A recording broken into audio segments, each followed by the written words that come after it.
Bonjour à tous, bienvenue pour la chronique numéro 24 consacrée à Steve McQueen. Dans cette chronique, j'ai décidé de parler du film Tom Horn, sa véritable histoire. En américain, le titre du film c'est Tom Horn. Donc réalisé en 1979 et d'une durée d'1h40 environ, le film est réalisé par William Wyard sur un scénario de Thomas McGowan et Bud Schrein d'après l'autobiographie de Tom Horn. Le film est produit par First Artist, Solar et Warner Bros. Le producteur exécutif du film, c'est Steve McQueen lui-même. La musique du film est composée par Ernest Gold. Et le film est sorti à Paris à la date du 23 avril 1980. Donc dans ce film, Steve McQueen interprète Tom Horn. Il est entouré par des grands noms du cinéma américain comme Linda Evans, qui joue le rôle de Gwendolyn Kimmel, l'institutrice. Richard Farnsworth joue John Coble. Billy Greenbush interprète le rôle de Joe Bell. Slim Pickens, lui, joue Sam Gridmore. Peter Cannon joue le procureur adjoint. Elisha Cook Jr. joue le garçon d'écurie. Geoffrey Lewis interprète le rôle de Walter Stoll. Et Roy Johnson interprète Mendenhall. Donc je vais arrêter là sur la distribution, il y a encore pas mal d'acteurs qui ont joué dedans. Et je vais passer à la partie scénario. Donc en 1901, Tom Horn, héros vieillissant de la conquête de l'Ouest, arrive au Wyoming. Après quelques petits ennuis avec le boxeur Gentleman Jim Corbett, Tom Horn se fait engager comme cow-boy par Coble. En réalité, les éleveurs de bovins de la région ont décidé de payer secrètement Tom Horn afin qu'il empêche les voleurs de bétail et l'installation des éleveurs de moutons. Le tarif est de $200 pour tous les voleurs éliminés. Tom se désigne lui-même comme détective rural et part à la chasse aux voleurs et nombreux dans la région. Il ne s'embarrasse jamais de longs pourparlers et tire avec une remarquable précision sur ses ennemis. Quelquefois, cependant, il laisse la vie sauve à l'un de ses hors-la-loi, afin qu'il puisse raconter ce qu'il a vu. Sa violence ne semble pas avoir de limite, comme le prouvent les dimensions qu'elle prend soudain lorsque son cheval est abattu. Parallèlement à ses activités sanguinaires, Tom Horn entretient une liaison avec l'institutrice locale Gwendolyn Kimmel. Leurs relations sont perturbées car la jeune femme ne peut accepter la vie que mène Horn. Un jour, en pleine rue, ce dernier est pris pour cible par un tueur avec lequel il a eu autrefois maille à partir. Tom Horn saute sur sa Winchester, dévastatrice, et abat l'homme au milieu des badauds. Les éleveurs, en dépit de l'arrêt des voleurs de bétail, se montrent dès lors très inquiets. Cette tuerie en ville fait craindre les éventuels débordements de Tom Horn. De plus, on pourrait savoir qu'ils sont derrière lui. Il faut donc s'en débarrasser, et pour ce faire, ils vont faire appel au shérif du comté Joe Bell, et quelques jours plus tard, Tom Horn est arrêté. Il est soupçonné d'avoir tué un jeune garçon dénommé Jimmy Nolte. Au cours d'un entretien avec Joe Bell, Tom Horn lui avait déclaré si j'ai tué ce garçon, ça aura été mon plus beau carton.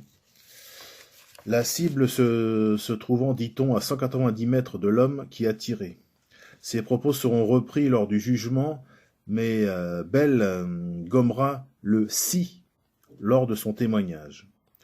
Ce jugement est d'ailleurs rondement mené par le procureur Stell, qui y voit l'occasion de consolider son assise politique.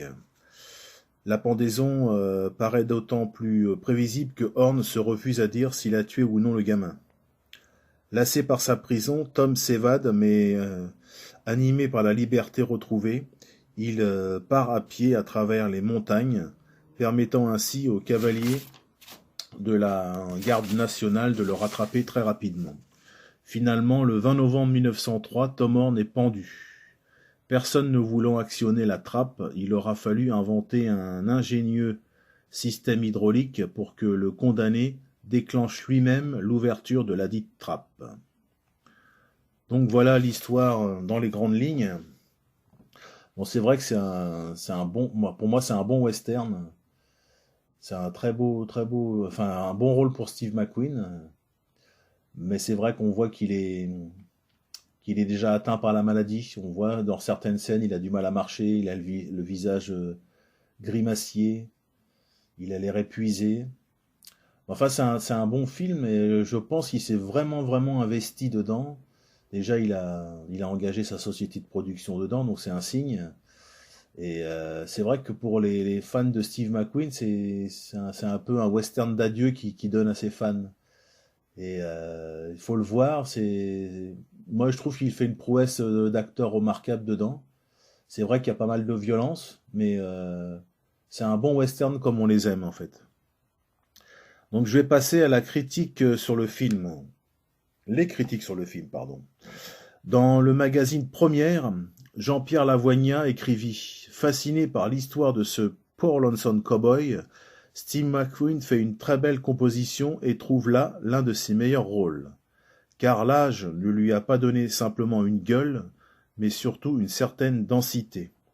Remarquablement servi par une très belle photo signée John Alonzo, ce film, tout en nuances, est plein de charme et de longueur nostalgique à la manière d'un feu dont il ne resterait que des braises qui rougeoient dans le soir. Dans le journal Le Monde, Jean de Baroncelli écrivit: Steve McQueen n'a pas vraiment la stature et l'ambiguïté sombre du rôle, mais il devient attachant, pathétique à porter l'auréole de ce mythe de l'âge d'or de l'Ouest. L'Amérique entrant dans le XXe siècle, il élimine les aventuriers qui l'ont servi. Dans des paysages de boue et de neige froide, des images soigneusement composées, où dominent le brun et le noir, où la couleur du sang se confond avec celle de la civilisation moderne. Personne n'ayant accepté d'ouvrir la trappe sous ses pieds, on construisit une ingénieuse machine pour que Tom Horn se pendît lui-même. Dans la revue du cinéma, numéro 351 de juin 1980, Alain Garel écrivait: Tom Horn s'inscrivit parfaitement dans la lignée des personnages incarnés par McQueen. Qui plus est, Horn apparaît comme la synthèse de la plupart d'entre eux. C'est un solitaire laconique et parfois souriant, qui ne compte sur personne d'autre que sur lui-même et consacre sa vie à être lui-même. Avec Tom Horn, McQueen retrouve en partie l'image qu'il donnait de lui à ses débuts. Dans son livre Steve McQueen aux éditions Solar Star, Philippe Ferrari écrivit: Tom Horn est son film. McQueen a donné le meilleur de lui-même pour qu'il soit un grand moment de cinéma. Il fait appel à un jeune réalisateur de télévision, William Wyard, et confie le scénario à Thomas McGowan, qui est l'auteur de Mission Break, et à Bud Shrek.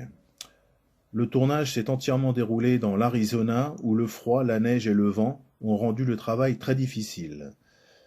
Mais le producteur Fred Winstrop voulait le ciel et des grands espaces.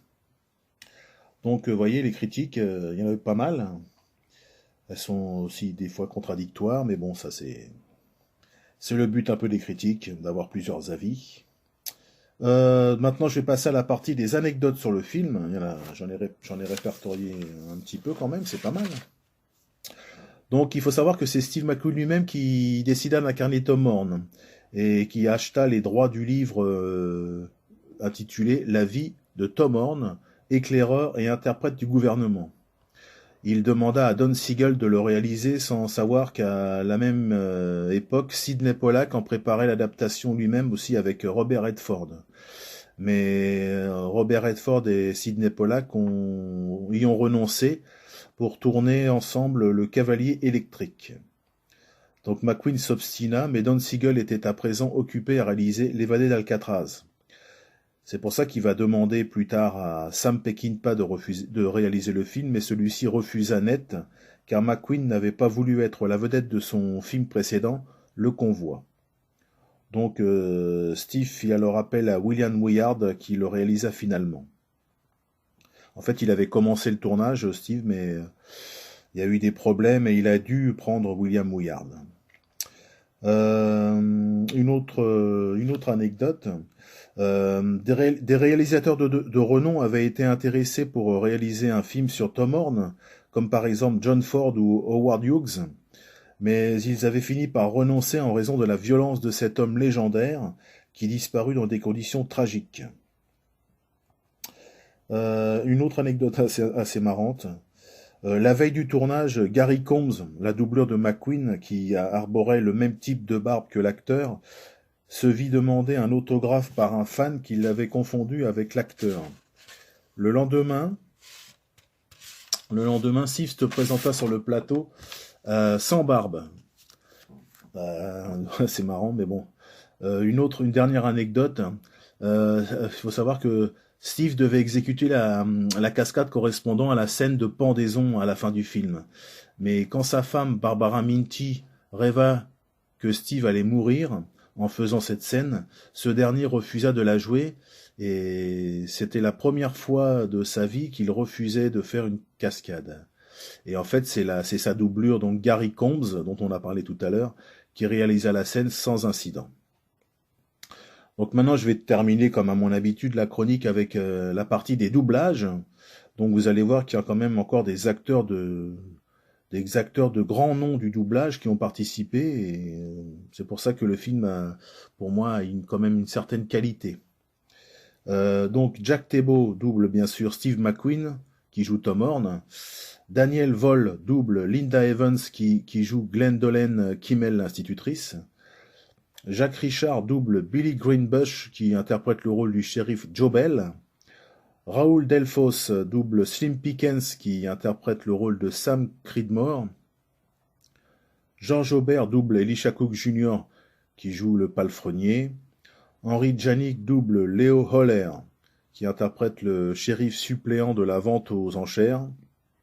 Claude Joseph double Chuck Hayward, qui interprète Hal Proctor, adjoint du shérif. Albert Ogier double Larry Strawbridge, qui interprète McGregor. Albert Medina double J.P.S. Brown, qui interprète le révérend Brown.